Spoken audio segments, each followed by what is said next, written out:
English Leap podcast from Speak English with Class. Hey, English learners. Welcome back to the English Leap podcast, your cozy place to learn easy English through real conversations. I'm Maya. And I'm Leo. We are so incredibly happy you're here today. Maya, I have to be honest with you. Before we even started recording, I was looking at my to-do list for 2026, and I felt like I wanted to go back to sleep. Oh, Leo, I know that feeling so well. It's that strange place where you have a heart full of big dreams, but a body that just wants to stay on the sofa. Exactly. I want to speak perfect English, I want to run a marathon, I want to read 50 books, but then I spend 3 hours watching videos of people cleaning their houses. Why do we do that? Well, that is exactly what we are diving into today. This episode is called Ambitious but Lazy. If you feel like you are stuck in the mud while everyone else is racing ahead, this is for you.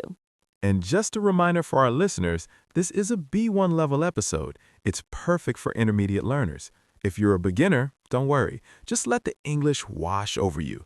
We're going to talk about time leaks, micro-courage, and how to trick your brain into actually working. The blur of potential. Leo, you mentioned your calendar earlier. Does it ever feel like your weeks are just a blur? Like you're busy every second, but at the end of the month, you haven't moved closer to your goals?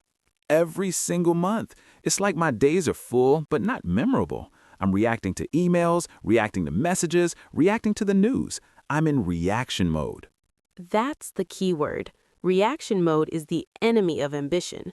When you live in reaction, you aren't the captain of your ship. You're just a piece of wood floating in the ocean, going wherever the waves push you. Wow, that's a powerful image. Floating instead of steering. I think my waves are definitely social media notifications. They steal my attention before I even realize I'm distracted. We call those time leaks. It's like a tiny hole in a bucket of water. You don't notice it at first, but by the end of the day, the bucket is empty and you have no energy left for English practice. The friction secret.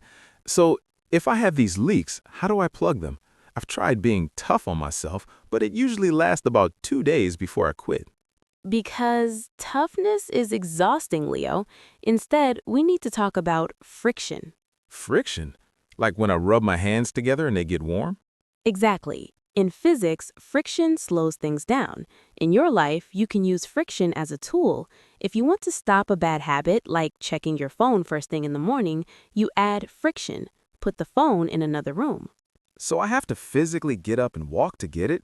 That makes it annoying to check. Exactly. You make the bad habit annoying. And for the good habits, like English, you remove friction. If you want to study in the morning, put your notebook and your headphones on your breakfast table the night before.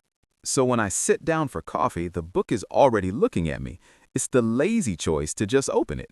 Precisely. Don't fight the river, Leo. Just change the direction of the water.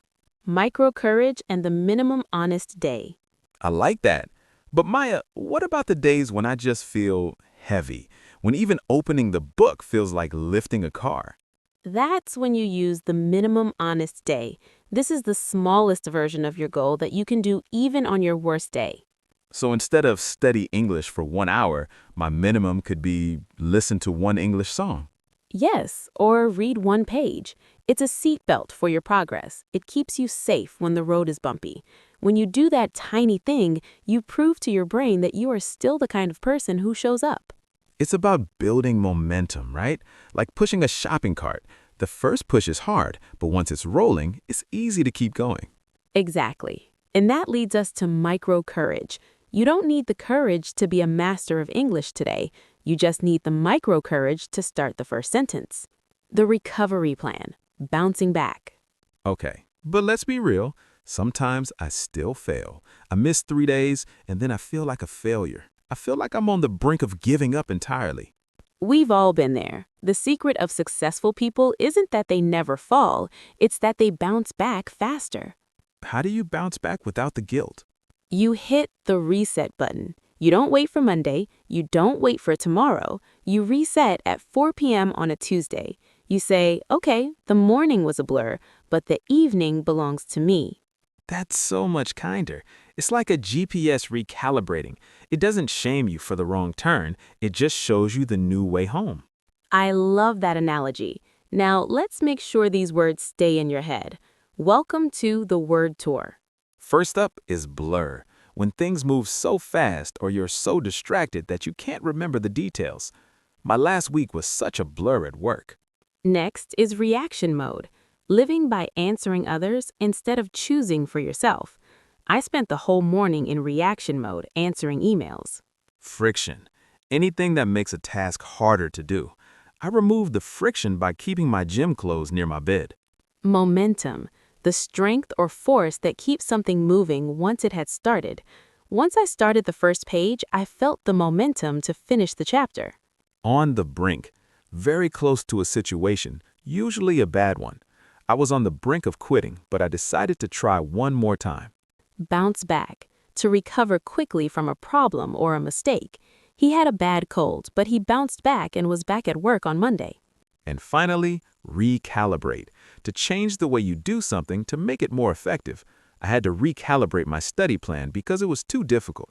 Closing encouragement. If you remember anything from today, let it be this. You are not lazy. You are just a human being with a tired brain. So, be kind to your future self. Use a little micro courage today. Just 5 minutes of English. That's a win. Please leave a comment below and tell us, what is your minimum honest day for learning English? Is it 5 minutes, one song, one video? We love reading your stories. If this helped you, like and subscribe to Speak English with Class. It really helps us grow. I'm Maya. And I'm Leo.